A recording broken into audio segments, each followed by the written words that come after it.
네, 자, 한 주가 시작되는 월요일입니다. 월요일 시장 전략과 함께 한 주간의 전략 종목들 분석을 해보도록 할게요. 최성민의 바이앤바이 이원타증권의 최성민 이사 나오셨습니다. 안녕하세요. 네, 네, 안녕하십니까. 네, 연휴 잘 보내셨습니까? 네, 잘 보냈습니다. 네, 자, 연휴가 끝나고 또 새롭게 시작되는 월요일이다 보니까 마음가짐을 좀 색다르게 해야 될 것 같은데 시장이 상승하고 있긴 하지만 아직까지는 좀 불안불안한 이슈들이 많습니다. 이번 주 전략은 어떻게 가져가야 될까요? 명절이 이제 지났죠. 네. 지났으면 그 전부터 제가 시장의 색깔은 좀 바뀐다고 말씀을 드렸지만 뭐 드디어 이제 확연하게 우리가 그것을 알아챌 수 있습니다. 예, 쉽게 말씀드리면 이번 주의 전략은 사실은 많이 올라온 섹터를 조금 매도를 하고 다 매도를 하진 않더라도 조금은 매도를 하고 이게 사실은 처절하게 망가진 그런 섹터를 주식을 사자입니다. 그래서 약간은 네. 역발상적인 그런 의견을 좀 말씀드리고 싶습니다. 아, 예. 그렇군요. 역발상 전략을 주시는군요. 지금 시장이 상승할 때 좀 올라온 섹터는 버리고 그나마 좀 낙폭과대되어 있는 섹터를 좀 다시 한번 보자는 말씀이신데 그러면 어떤 섹터를 사고 어떤 섹터를 팔아야 할까요? 사실은 뭐 남들과 같은 방식으로 투자를 한다면 수익을 내기는 뭐 거의 그쵸. 불가능한 거죠. 네. 그렇죠? 그래서 우리가 모든 것을 선제적으로 좀 해야 됩니다. 대표적으로 뭐 5G에 대해서 한번 말씀을 드려볼까요? 네. 예, 그 결론부터 말씀드리면 근간의 이제 5G 조정 원인은 기존 매수 주체였던 기관들의 차익 매물을 쏟아내면서 단기 매도로 돌아선 결과인 듯한데 뭐 이런 얘기는 너무나 당연한 얘기입니다. 그러나 이제 혹자는 펀더멘털 상으로는 뭐 어떤 변화도 감지되고 있지 않다 이런 얘기도 하고 있고요. 펀더멘털 상으로는 뭐 좋다라는 얘기죠. 그것이 이제 긍정적이든 부정적인 변화든 다만 주가가 얼마나 올랐느냐, 얼마나 떨어졌느냐도 사실은 개인 투자 입장에서는 꼭 지켜봐야 될 문제입니다. 많이 올랐다는 것은 팩트입니다. 그렇죠? 그거는 우리가 부인할 수 없는 사실이고 많이 올랐다는 것에 대한 정의는 또 내리기 어렵습니다. 왜냐하면 뭐 10배가 갔어도 거기서 2배가 더 올라갈 수는 있습니다. 그러나 어쨌든 주식의 최대 리스크는 과도한 상승임은 맞지 않습니까? 네. 그래서 이제 개인 투자자에게는 이런 것들이 사실 약간의 독이 될 수 있다 이렇게 말씀을 드리고 싶은 겁니다. 그렇군요. 과도한 상승이 개인 투자자분들에게는 독이 될 수 있다. 이게 어떤 의미가 있는 겁니까?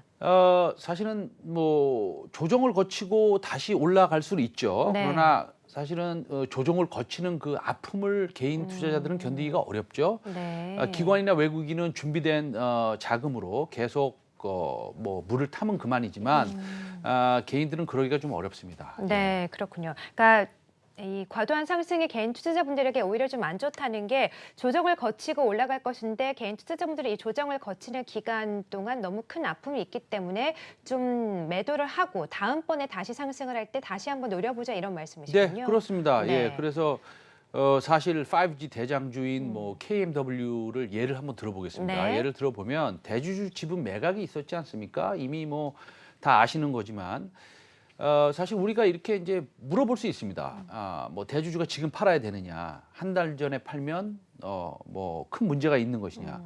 물론 누구든지 최고가에 팔고 싶긴 하죠. 그래서 이제 최고가에 판 것입니다.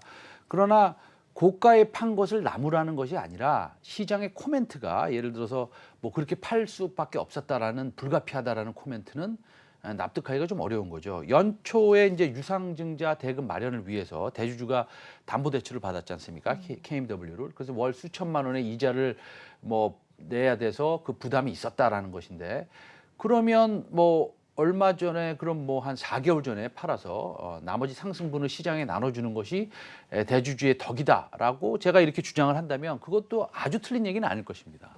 예. 네.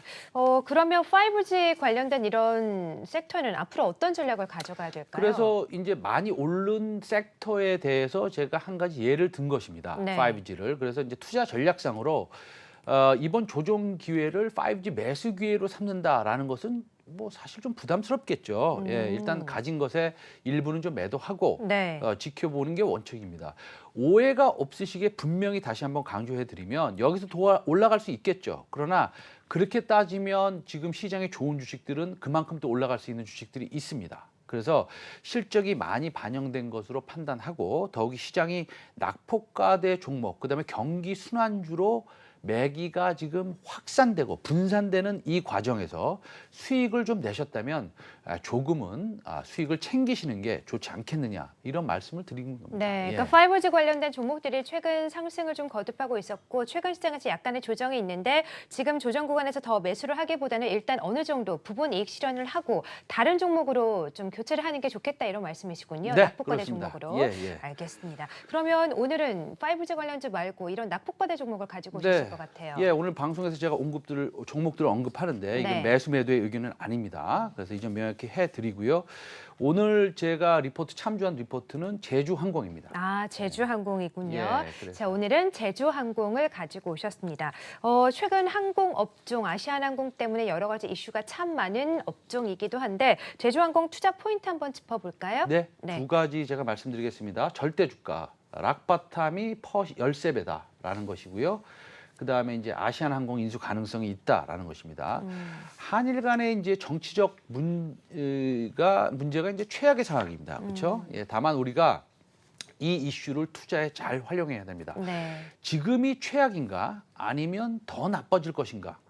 과거에 비해서 지금 주가의 상황, 그다음에 밸류에이션을 한번 검토해 보고 현재 얼마만큼의 최악의 상황이 반영되고 있는가? 아니면 더 반영할 것이 남아 있는가? 이런 것들을 살펴봐야 됩니다. 네. 아마 주가는 아마 상장 이후 최저 이하까지 주가가 하락한 후에 다소 반등을 주고 있습니다. 이제 표를 보시면 이 리포트를 쓴 애널리스트는 이 펀더멘털의 기대치 하향 조정도 있으나 환율 전쟁 등 체계적 위험 요인으로 주가가 과도하게 하락했다 이렇게 표현하고 있습니다. 네. 저는 이 점에 있어서 동의를 합니다. 그다음에 이제 밸류에이션을 보면 굉장히 지금 싸게 돼 있습니다. 예, 9배를 그렇군요. 지금 하회하고 있는데 2017년에 9배를 하회한 이후로 처음으로 하회를 했습니다. 그래서 이거는 이제 역사적으로 밸류에이션상 최저점이다라는 것이고요. 네. 1번 박스가 이제 2017년이고요. 2번 박스를 보면 이제 지금 현재 상황을 말씀을 드리는 겁니다. 그래서 네.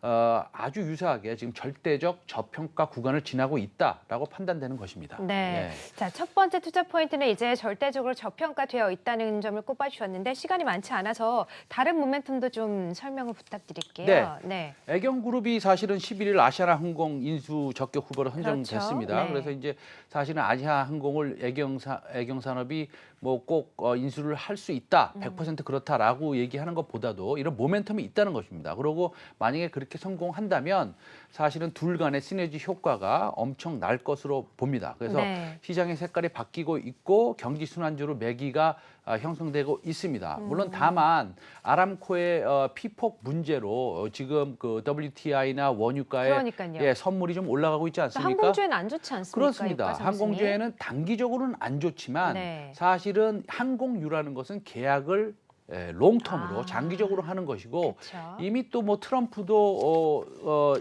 이제 비축유를 푼다고 그랬고 그다음에 아람코 자체도 엄청난 재고를 가지고 있습니다. 그다음에 우리나라와 사우디의 관계도 엄청나게 좋습니다. 그러니까 그런 거는 살짝 사실은 좀 순진한 생각이다. 네. 이렇게 생각을 할 수 있고요. 네. 지금은 이때 만약에 결정하셔서 분할 매수를 하신다면 이 정도 밸류에이션과 앞으로의 모멘텀, 그다음에 최악의 상황이 지나고 있는 한일과의 관계를 고려했을 때 이거는 컨트레리언 바이어로서 사실은 역발상 투자자로서 아주 좋은 타이밍이다라는 것을 제가 한번 강조를 드리고 싶습니다. 네. 예. 또 유가 상승으로 항공주가 피해를 입을 것이라고 생각해서 제주항공의 지금 주가가 떨어진다면 오히려 좋은 기회가 될 수도 있겠습니다. 굉장히 좋은 기회죠. 예, 굉장히 좋은 기회고 네. 이거는 사실은 며칠 안으로 또 아람코의 그렇겠죠. 정유 시설이 또 이제 보수가 될 것이고 네. 하니까 문제는 없습니다. 네. 예. 자, 그러면 마지막으로 제주항공 시일성과 주가 모멘텀 평가를 해주시고 정리 부탁드릴게요. 네, 제주항공의 하반 경직이 사실은 좀 뚜렷합니다. 그래서 어저께 무슨 좀 안 좋은 이벤트가 나왔지만 뚜렷하고요. 그래서 시의성은 별 4.5, 그다음에 모멘텀 별 4.5에서 평균 별 4.5개 드리겠습니다. 네, 알겠습니다. 자, 최근 이슈가 많이 된 종목입니다. 오늘은 제주항공을 이제 종목으로 소개를 해주셨고요. 최성민 이사님과 여기서 인사드릴게요. 이사님 대단히 고맙습니다. 네, 감사합니다.